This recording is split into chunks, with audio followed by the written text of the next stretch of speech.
Coming into college, I knew that it was going to be rough in the context of my previous bouts with an eating disorder, general depression, stuff like that. I thought if I could do everything, then I would succeed in college, and it was hard to finally admit that I was crumbling under the pressure. I had anorexia in 8th grade, but ever since then, it's not something that it happens and then it's over, like an ongoing struggle. I'm diagnosed with both bipolar disorder, generalized anxiety disorder, and ADHD. Most of it I went through in high school, but with the new stressors of college, being in a new area, being with new people. It was easy to make friends here, but it was so new and it was kind of a shock, and there was just a lot of stress. So luckily my friends and I, we talked about it, and it made us feel better, and it was nice to know that we weren't the only ones going through it. Fall quarter, it kind of just hits you that you're not at home anymore. You have so many different responsibilities that you didn't have previously.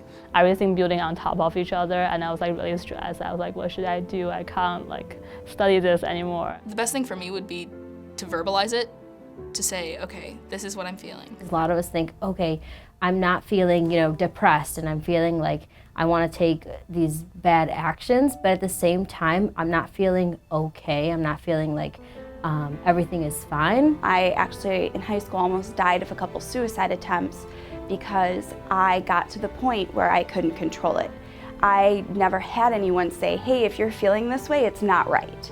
If you're feeling depressed every day, if you're too scared to go to school, this stuff is not right. So I definitely think the most important thing about mental health is being proactive. I just feel like I want someone outside my friend circle to talk to. I wish I'd reached out to the resources on campus earlier. I think CAPS is a great resource. When you have that outside ear, that's really when you can work through it. Not isolating yourself from the opportunities and the people that are around you. You are trying your best, and you can put in a lot of time and a lot of effort, but you also need to let your mind relax and let your mind de-stress for a bit in order for it to just start off the next day new.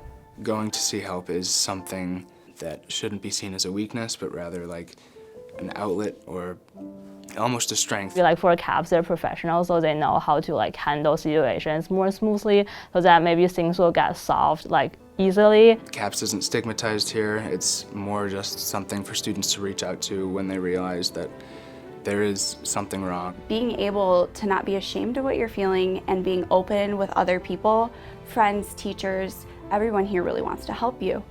Everyone does need someone to talk to, at least once or twice. I think mental health is often something that people write off as something that you should deal with yourself, and that's just not how it works. You don't want to say, I'm lonely, someone help me, but that's what you have to do, or else the problem's not going to remedy itself.